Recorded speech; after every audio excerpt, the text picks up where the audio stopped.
Hi friends, welcome to my channel. নিশ্চয়ই আপনারা জানেন যে নদিয়া রানাঘাটের যে ঘটনাটা আমাদের হাড় হিম করে দিয়েছে। এর আগে আমি অসংখ্য ভিডিওয়ে বলেছি, কারণ একজন ভোট কর্মীকে মেরে তার মাথা ফেটে তার রক্ত পড়ছে। ভাই, ভোট নয়, ভোটের আগের দিন নয়, কোনো ঘটনাই হয়নি, ভোটের কোনো বাতাবরণ নেই, ট্রেনিংয়ে গেছে, ফার্স্ট ট্রেনিং। আমার সেই ফার্স্ট ট্রেনিংয়ে যদি এরকম হয়, তাহলে আমরা নিঃসন্দেহে আতঙ্কে আছি যে what will be the next terror will loom large in our island West Bengal. তাই এরকম একটা আবহে আমরা দেখেছিলাম যে ভোটকর্মী সৈকত চ্যাটার্জি মহোদয় তিনি প্রয়াত হয়েছিলেন, এবং তিনার সিদ্ধারা অনেকের চেয়ে অনেক ভালো। ওই যে মানুষ হতে মানুষ আসে, বিরুদ্ধতায় হাত বাড়ায়, তুমিও মানুষ আমিও মানুষ, তফাৎ শুধু সিদ্ধ দাঁড়ায়। হ্যাঁ, ঠিক শুনেছেন, তুমিও মানুষ আমিও মানুষ, তফাৎ শুধু সিদ্ধ দাঁড়ায়। সিদ্ধ দাঁড়াটা আমাদের অনেকের সোজা নয়, একটু বেঁকে যায়। কোনো মহান মানব বা মহান মানবীর কাছে আমাদের সিদ্ধাঁড়াগুলো আমরা বন্ধক রেখে আসি, কিন্তু সৈকত চ্যাটার্জি মহোদয় তার সিদ্ধাঁড়া বন্ধক রাখেননি কিংবা ভাড়াও দেননি। তাই তিনি উচ্চ গলায় বলেছিলেন যে এই সময় এমসিসি ভায়োলেট হচ্ছে, এমন কোনো রাজনৈতিক দলের ছবি, কোনো রাজনৈতিক দলের নেতা বা নেত্রী, তিনি যত বড়ই হোক না কেন, what ever it may be, এখানে জায়ান্ট স্ক্রিনে আমরা ভোটের ট্রেনিং নিতে এসেছি, তার ছবি কেন ভাই? এবং তার পরবর্তীকালে আমরা দেখেছিলাম যে দুজন স্টাফ, মানব বন্দ্যোপাধ্যায় মহোদয় এবং নাজিমউদ্দিন সর্দার মহোদয়, তার উপর চড়াও হন। এটা নিয়ে অনেক জল ঘোলা হয় এবং তিনি থানাতে এফআইআর করেন। তার ভিত্তিতে ওই দুজনের কে পুলিশ গ্রেপ্তার করে। এবং সবচেয়ে বড় ব্যাপার,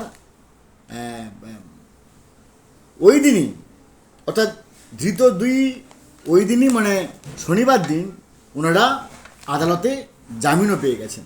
যেটুকু আমার কাছে খবর, যে ওই ধৃত দুজনই জামিনে মুক্ত হয়ে গেছে। এবং গতকাল ওই সৈকত চ্যাটার্জির মা, নাম হচ্ছে লতিকা চট্টোপাধ্যায়, তিনি অভিযোগ করেছেন যে রাত 2:30 এবং 3টের দিকে ওনার বাড়িতে, সৈকত চট্টোপাধ্যায়ের বাড়িতে রাত 2:30 থেকে 3টের সময় সৈকতবাবুর বাড়িতে জানলা থেকে টোকা মারা হয় এবং জানলা থেকে মুখ বাড়িয়ে বলা হয় যে, জাস্ট এই ভাষায় কথা বলা হয় যে ছেলেকে বলবি মামলা তুলে নিতে, তা না হলে ফল খারাপ হবে। ছেলেকে বলবি মামলা তুলে নিতে, না হলে ফল খারাপ হবে। আমরা দেখেছিলাম একই রকম হুমকি কিন্তু ওই ট্রেনিং সেন্টারের মধ্যেই দেওয়া হচ্ছিল। ওই যে হাঁসখালির আন্ডারে ওই সেন্টার, ওরই মানে ওই সৈকতবাবুকে পরিষ্কার করে হুমকি দেওয়া হয় ওই ট্রেনিং সেন্টারের মধ্যে, যে তুই বেশি বার বাড়িস না, ট্রেনিং সেন্টারের বাইরে গেলে খুন হয়ে যেতে পারিস। এটা আমার কথা নয়, ওই ট্রেনিং সেন্টারের মধ্যেই ওনাকে হুমকি দিচ্ছেন। কারা হুমকি দিচ্ছেন? না, তারাও এক ধরনের কর্মী, আমরাও একটা কর্মী, প্রশিক্ষক কর্মী, ভোট কর্মী। প্রশিক্ষক কর্মীরা ভোট কর্মীকে হুমকি দিচ্ছেন, বেশি বার বাড়িস না, এখান থেকে বেরোলে খুন হয়ে যেতে পারিস। তার এবং তার সিকুয়েল দেখলাম যে রাত 2:30-3টের সময় সৈকত চট্টোপাধ্যায়ের মা লতিকা চট্টোপাধ্যায় মহোদয়া তিনি অভিযোগ করছেন যে ওনার বাড়িতে জানলা দিয়ে উঁকি মেরে বলা হচ্ছে, ছেলেকে বল মামলা তুলে নিতে, না হলে ফল ভালো হবে না। মনে মনে প্রশ্ন লাগছে, আমরা কোথায় বাস করছি? সেই কথাগুলোকে আমরা ভুলে গেছি। What Bengal things today, India things tomorrow. যেটা আজকে পশ্চিমবঙ্গ ভাবে, সেটা আগামীকাল ভারতবর্ষ ভাববে। তাহলে পশ্চিমবঙ্গে কি সত্যি সেই জায়গায় আছে, না আমরা কোন রাজ্যে বাস করছি? এখানে কি দুর্বৃত্ত, দুর্জন এবং গুন্ডাদের আমাদের পশ্চিমবঙ্গ হয়ে গেল?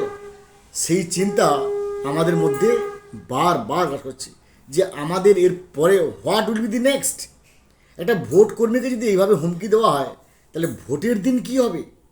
তাহলে বোধহয় রাশিয়া এবং ইউক্রেন যুদ্ধের মতো পরিস্থিতি হবে কি না সেটা নিয়ে আমরা আতঙ্কিত আছি। ভালো থাকুন, have a good day, thanks.